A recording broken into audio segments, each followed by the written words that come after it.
आज हम लोग मिडिल ईस्ट एशिया के बारे में जानेंगे। मिडिल ईस्ट एशिया में कितने देश आते हैं और इन लोग का रिलेशन इंडिया के साथ कैसा है। बट बताने से पहले मैं एक चीज़ कंफर्म कर देना चाहता हूँ कि मिडिल ईस्ट एशिया और मिडिल ईस्ट दोनों अलग हैं। मिडिल ईस्ट एशिया एशिया महाद्वीप को ध्यान में रख कर बनाया गया है, जबकि मिडिल ईस्ट पूरा विश्व को ध्यान में रख कर बनाया गया, अर्थात ग्लोब के मिड को मिडिल ईस्ट और एशिया महाद्वीप को मिड को मिडिल ईस्ट एशिया बोला जाता है। मिडिल ईस्ट एशिया में मुख्यतः 5 देश हैं। ये टोटल 5 देश मुस्लिम कंट्री हैं जो रसिया के यूएसएसआर अर्थात सोवियत संघ से टूटकर अलग हुए हैं। चलिए देखते हैं ये कौन कौन से देश हैं। पहला देश आता है इसमें कजाकिस्तान। देखिए ये कजाकिस्तान दिख रहा है, जिसकी राजधानी अस्थाना है। पहला देश है इसमें कजाकिस्तान, जिसकी राजधानी अस्थाना है। जो हमारा पहला उपग्रह है आर्यभट्ट, यहाँ पे एक स्पेस स्टेशन है बैकानूर। तो हमारा पहला जो ये उपग्रह था आर्यभट्ट, वो बैकानूर स्पेस स्टेशन से ही छोड़ा गया था। तो कह सकते हैं कजाकिस्तान का रिलेशन इंडिया के साथ भी अच्छा है। और उसके बाद सेकेंड आता है किर्गिस्तान। देखिए कजाकिस्तान के जस्ट नीचे आता है किर्गिस्तान। किर्गिस्तान को चाइना बोलता है कि ये मेरा है, पूरा आधा बोलता है मेरा है, कुछ कब्जा भी कर चुका है।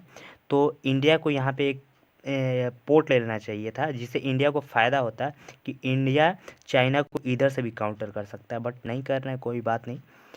और थर्ड देश है ताजिकिस्तान। देखिए ताजिकिस्तान यहाँ पे है। देखिए दुशांबे इसकी राजधानी है। दुशांबे में एक इंडिया का एयरबेस है जिसे फारखोर एयरबेस बोला जाता है। जो फारखोर एयरबेस है जस्ट यहीं पे है फारखोर एयरबेस।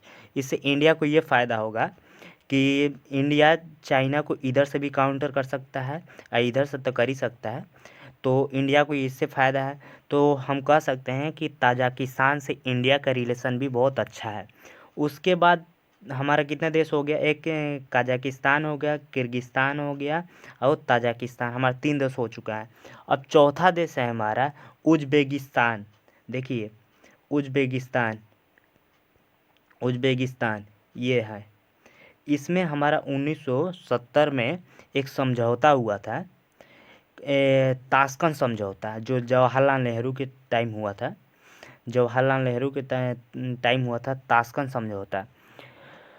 तो इसके साथ भी अच्छा रिलेशन है, क्योंकि इंडिया इसमें मतलब बहुत सारा इन्वेस्ट भी करता है।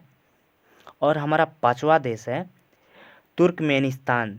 तुर्कमेनिस्तान के साथ इंडिया का बहुत अच्छा रिलेशन है, क्योंकि यहाँ से इंडिया के पास एक गैस की पाइपलाइन आती है, जिस पाइपलाइन को बोला जाता है तापी।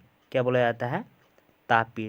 तापी तापी तापी का मतलब होता है तुर्कमेनिस्तान, अफ़गानिस्तान, पाकिस्तान, इंडिया। मतलब जो तापी पाइपलाइन है उसमें 4 देश शामिल है। 4 देशों से होकर गुजरती है हमारी तापी पाइपलाइन, जो इंडिया में मुख्यतः ये इंडिया का ही प्रोजेक्ट है, बट इसमें 4 देश शामिल है। तो कह सकते हैं तुर्कमेनिस्तान के साथ भी इंडिया का अच्छा रिलेशन है। ये जो 5 देश हैं, देखिए 5 देश कौन कौन से हैं हम आप लोग को बताए हैं। कजाकिस्तान है, किर्गिस्तान है, ताजिकिस्तान है, तुर्कमेनिस्तान है, उज़्बेकिस्तान। ये 5 मुस्लिम कंट्री हैं और ये किससे अलग हुई हैं? यूएसएसआर मतलब सोवियत संघ से टूटकर अलग हुए हैं। तो इन लोगों के साथ इंडिया का अच्छा रिलेशन है। अगली वीडियो में हम बताएंगे कि चरबहार पोर्ट लिया है इंडिया का, वो जो ये ईरान में है, उससे इन देशों के पास हमारा अच्छा मतलब जो ट्रेड है वो हो पाएगा, क्योंकि ये स्थलबद्ध देश हैं टोटल, तो इससे ट्रेड हो नहीं पाता अच्छे से। यहाँ पे हम जानते हैं कि यहाँ पे पीयूके है, तो पीयूके की वजह से हमारा प्रोजेक्ट सफल नहीं हो पाता है। अगली वीडियो में बताएंगे। बट मिडिल ईस्ट एशिया में टोटल 5 देश आते हैं और इन लोगों के साथ में इंडिया का अच्छा रिलेशन है। और ये 5 मुस्लिम कंट्री हैं। ये विश्व में ऐसे कंट्री हैं, मतलब 6 कंट्री हैं जो मुस्लिम होते हुए भी इतनी साइलेंट है। और देखेंगे मुस्लिमों को तो आपस में लड़ रहे हैं, बट ये अच्छी मुस्लिम कंट्री है जो साइलेंट रहते हैं।